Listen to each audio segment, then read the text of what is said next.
Hey, it's Clay, and this will be a video chart on ticker symbol PHAS. We will take a look at the 30-minute time frame. Real quick, what do I mean by 30-minute in case maybe you're new to charts?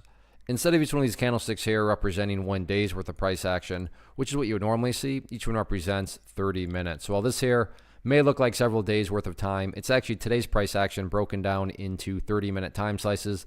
I like to do this time frame and does a good job of telling the quote-unquote story of the price, and then makes mapping out where levels of support and resistance a bit easier to see.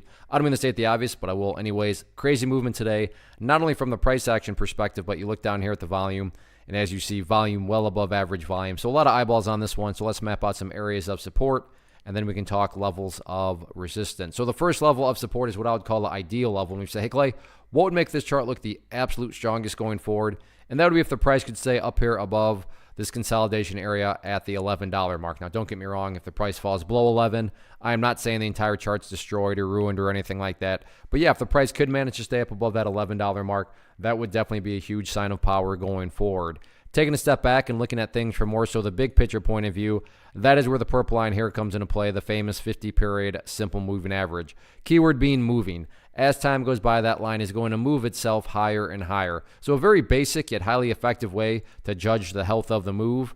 This right here being defined as the move. Just keep an eye on that purple line. As long as the price stays above that line, as the line itself moves higher and higher, then the bulls are in full health, the bulls are in full control. However you can best visualize that, that is what is being represented. Again, yeah, staying above 11 would be great, but from the big picture of it all, as long as the price is above that purple line, then the bulls fully own the chart. What about levels of resistance?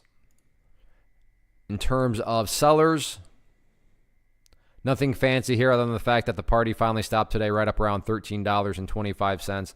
So that'll be the key battleground to watch going forward. All in all, though, resistance levels really don't matter. Why do I say that? Well, what matters is what the chart has already been doing, and the price has been doing this, which is building higher lows. Or if you want to picture those as stair steps, that's what you want to see. So as long as the price continues to go through healthy consolidations and build those stair steps, then you can just sit back and let everything else do its thing, because as long as those stair steps are in place, like I said, the chart takes care of itself, which includes breaking areas of resistance. So focus on the healthy consolidations and just let the trend do its thing. One of the biggest questions that I get is, hey Clay, how do you find the stocks that you trade? So what I've done is put together a free resource guide where I talk about the tools that I use to locate stocks that I find interesting and think may have potential. So if that sounds like something that could add value to you as a trader, then click on the image that is up on the screen right now and I will email you the guide. The guide itself is very short and to the point, and best part, it's completely free. Thanks for watching the video. Let me know if you have any questions.